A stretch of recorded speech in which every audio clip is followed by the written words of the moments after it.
स्कंद माता को ध्याते, सुख की खान है चार भुजा, ममता मई कहलाती। हिमालय की पुत्री है माँ दुर्गा का रूप, संतान सुख है देती माँ जो ध्याता मन रूप। या देवी सर्वभूतेषु स्कंद माता रूपेण संस्थिता, नमस्तस्यै नमस्तस्यै नमस्तस्यै नमो नमः। जय माता दी। प्रिय भक्तगणों, आज अश्विन माह के शुक्ल पक्ष की पंचमी तिथि है। आज के दिन संतान सुख प्रदान कराने वाली ममतामयी माँ स्कंद माता को समर्पित है। आज के दिन स्वच्छ मन से स्कंद माता की कथा का श्रवण करने से संतान सुख की प्राप्ति होती है। माँ स्कंद माता की उपासना से भक्त की समस्त इच्छाएं पूर्ण हो जाती है। इस मृत्यु लोक में ही उसे परम शांति एवं सुख का अनुभव होने लगता है। आप सभी भक्तगण इन कथाओं को बड़ी श्रद्धा से तथा प्रसन्न चित्त मन से सुनिएगा। तो आज मैं सुना रही हूँ शारदा नवरात्रि में सुने जाने वाले माँ स्कंद माता की बड़ी ही दुर्लभ तथा पौराणिक कथा। बहुत समय पहले जब भगवान शिव का विवाह देवी सती से हुआ था। हालांकि जब देवी सती ने अपने पिता द्वारा आयोजित महायज्ञ में खुद को भस्म कर दिया, तब भगवान शिव अत्यंत क्रोधित हो गए और सब कुछ त्याग कर वे देवी सती के वियोग में गहन तपस्या में चले गए। सभी देवताओं के अनुरोध पर देवर्षि नारद ने माँ पार्वती से भेंट की। तब तारकासुर नाम के एक राक्षस ने देवताओं पर आक्रमण कर दिया और उन्हें पराजित कर दिया। ये बड़ी चिंता का कारण था, क्योंकि भगवान के वरदान के अनुसार तारकासुर को केवल भगवान शिव के पुत्र ही मार सकते थे, और ये बात तभी संभव थी जब भगवान शिव का विवाह हो।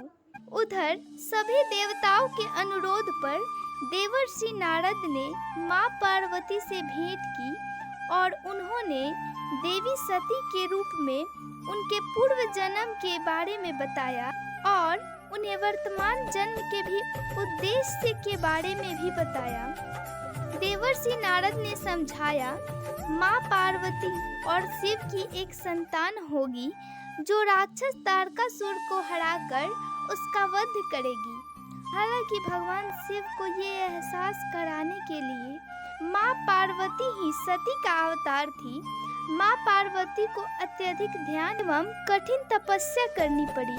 उन्होंने अन्न जल त्याग दिया और 1000 से अधिक वर्षों तक घोर तपस्या की। कई बार तो उन्हें केवल जल एवं वायु का सेवन करके ही तपस्या करनी पड़ती थी। अंत में भगवान शिव ने उनके समर्पण को स्वीकार किया और देवी पार्वती से विवाह करने के लिए तैयार हो गए। जब भगवान शिव की ऊर्जा माँ पार्वती के साथ संयुक्त हुई तो एक उग्र बीज उत्पन्न हुआ।